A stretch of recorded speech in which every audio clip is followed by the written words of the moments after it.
Hi ಎಲ್ರಿಗೂ, ಇದು ಬುಧವಾರದ mini vlog ಆಗಿರುತ್ತೆ. ನೆನ್ನೆನೇ ನಾಳೆ ಕಜ್ಜಾಯ ಮಾಡೋಣ ಅಂತ ಎಲ್ಲ ರೆಡಿ ಮಾಡಿ ಇಟ್ಟಿದ್ದೆ.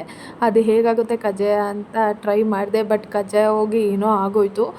ಏನೂ ಮಾಡೋಕ್ಕಾಗಲ್ಲ, ಫಸ್ಟ್ ಟೈಮ್ ಮಾಡಿರೋದ್ರಿಂದ ಹೆಂಗಾಗಿತ್ತೋ ಅದನ್ನೇ ತಿಂದ್ವಿ. ಹಾಗೆ ಬೆಳಗ್ಗೆ ನಾಷ್ಟಕ್ಕೆ ದೋಸೆಗೆ ಹಾಕಿದ್ದೆ. ಅದಕ್ಕೆ ಅಂತ ಬೆಳಗ್ಗೆನೇ ಚಿಕನ್ ತಂದಿದ್ರು ಮನೋರು. ಅದನ್ನು ಒಟ್ಟಿಗೆ ಸಾಂಬಾರು ಮಾಡಿಬಿಡೋಣ, ಸಂಜೆ ತನಕ ಆಗುತ್ತೆ ಅಂತ ಹೇಳಿ ಒಟ್ಟಿಗೆ ಸಾಂಬಾರು ಮಾಡಿದೆ. ಆಮೇಲೆ ಮುಖ ಎಲ್ಲ ತೊಳ್ಕೊಬಂದು ಮನು ಅವರಿಗೆ ದೋಸೆ ಹಾಕ್ಕೊಡ್ತಾ ಇದ್ದೀನಿ. ದೋಸೆ ಆದಮೇಲೆ ಮನೆಯೆಲ್ಲ ಕ್ಲೀನ್ ಮಾಡಿಕೊಂಡು ಬಟ್ಟೆ ಇತ್ತು, ಬಟ್ಟೆ ಎಲ್ಲ ಒಗ್ದಾಕ್ದೆ. ಮಿಕ್ಸಿ ರೆಡಿ ಮಾಡೋಕೆ ಕೊಟ್ಟಿದ್ವಲ್ಲ, ಅದು ತುಂಬ ಗಲೀಜಾಗಿಬಿಟ್ಟಿತ್ತು. ಅದಕ್ಕೆ ಸ್ವಲ್ಪ ಸಾಲ್ಟ್ ಹಾಕಿ ಎಲ್ಲನೂ ಕ್ಲೀನ್ ಮಾಡಿ ಇಟ್ಕೊತಾ ಇದ್ದೀನಿ. ಎಲ್ಲ ಕೆಲಸ ಮುಗಿದ್ಮೇಲೆ ಸ್ವಲ್ಪ ಹೊತ್ತು ರೆಸ್ಟ್ ಮಾಡಿ ಸಂಜೆ ಎದ್ದು ಮನು ಅವರು ಇವತ್ತು ಅವರೇ ಪೂಜೆ ಮಾಡ್ತಾ ಇದ್ದಾರೆ. ಅವರು ಪೂಜೆ ಎಲ್ಲ ಮುಗಿಸಿದ್ರು. ಅಷ್ಟರಲ್ಲಿ ನಾನು ಸ್ನಾನ ಮುಗಿಸ್ಕೊಂಡು ಬಂದೆ. ಅಷ್ಟರಲ್ಲಿ ಜೋರು ಮಳೆ ಬಂತು.